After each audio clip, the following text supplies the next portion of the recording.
The car you see here, the Tata Tiago EV, is a significant one, not just because it's another Tata EV in the mainstream segment, but because prices start at 8.49 lakhs, which is well below the rupees 10 lakhs that car makers have been trying to breach for a while with EVs, so that this form of mobility can go truly mainstream. Now, in turning the standard Tiago into the Tiago EV, Tata Motors has done what it usually does with most of these conversions, and you get this new blanked out grille, what would have been the grille, and this new minimalist, much more simpler EV logo, which we think looks quite nice. Of course, the tri-arrow motifs continue here, and the blue highlighting that separates Tata's EVs from the regular car, you can see that here too. And the Tiago, the standard one, always got projector headlamps, so that continue here as well. They're auto, and you also have auto wipers. And to top things off, you have these new, more funkier, snazzier, brighter sort of EV-specific color options as well. Now, changes to the side of the Tiago EV aren't all that significant, but you do get these hyper-style wheels, which are steel wheels disguised as alloys. We aren't a big fan of these, even in the Tigor EV, and that sort of continues here, although the design may be to some people's liking. Again, that simpler EV badge. And in this top XZ Plus Tech Luxe version, you also get these contrasting black bits on the mirrors, on the roof, and on the door handles. As for ground clearance, the Tiago EV has about 166 mm, which is 4 mm less than the 170 of the standard Tiago, so you don't lose too much in that regard as well. Now, the only significant way that you can tell the EV apart from the standard Tiago from the rear is with this wide new badging, again in a more minimalistic sort of design. Aside from that, it's near identical to the standard Tiago. Now, the Tiago EV can be had in two battery options. What Tata Motors calls medium range is a 19.2 kWh battery pack, good for a 250 kilometers of accredited range. And you get about 61 PS and 104 Nm with that motor. But the larger battery pack, which we think will be the more useful one, is a 24 kWh battery pack, good for 315 kilometers of range, which should translate into about 250 kilometers in the real world. That makes 75 PS and 114 Newton meters. And that also gets you sport mode, which can get the Tiago EV from 0 to 60 in 5.7 seconds.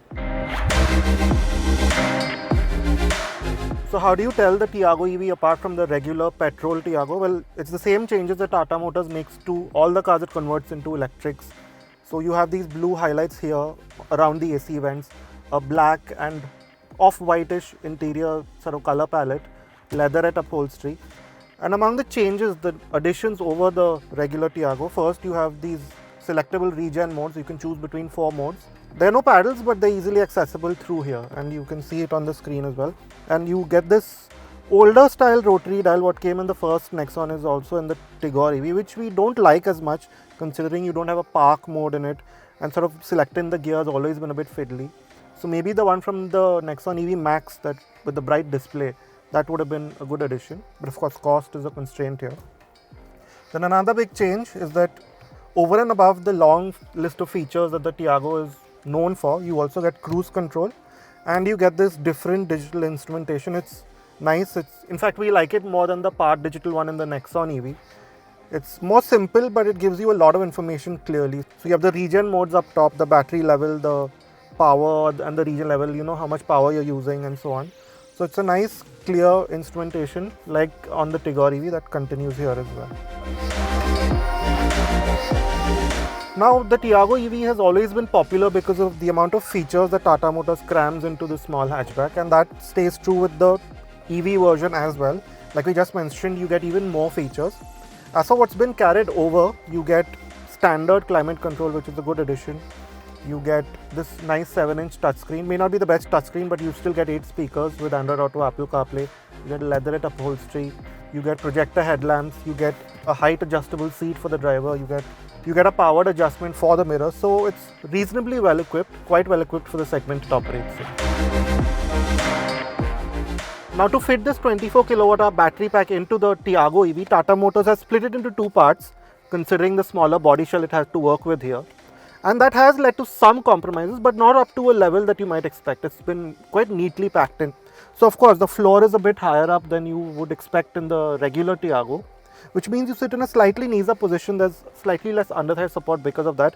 And you also have this big central tunnel here, which also holds the battery cells. So yes, space for the third passenger isn't what it used to be, But you have a comfortable seat back, a nice angle to it, fairly large windows, a lot of knee room and headroom. So as a 4-seater, at least the Tiago EV still works perfectly fine. Now, one of the compromises that Tata Motors has had to make to convert the Tiago into the EV version that this is in terms of boot space. You get 240 litres and that's without the parcel shelf, which means that longer road trips with all 4 passengers is going to be a bit difficult. Another drawback is that you don't get a spare wheel, which isn't ideal for our conditions, of course.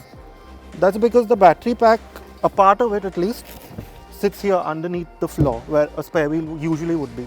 So it's fine for, say, a short hop around closer to town, but a longer road trip packing luggage for 4 might be difficult with the Tiago EV.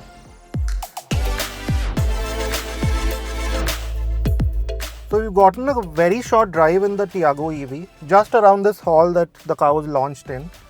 And it's quite like what we expected it to be, at least in this very early impression. So you have that clean, very linear EV power delivery right off the line. It's not too brisk, it's not too sharp in the regular mode.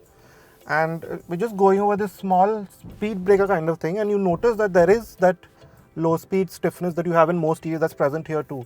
Of course, we don't have any bumps or potholes here to see how it feels in a regular driving situation or at higher speeds.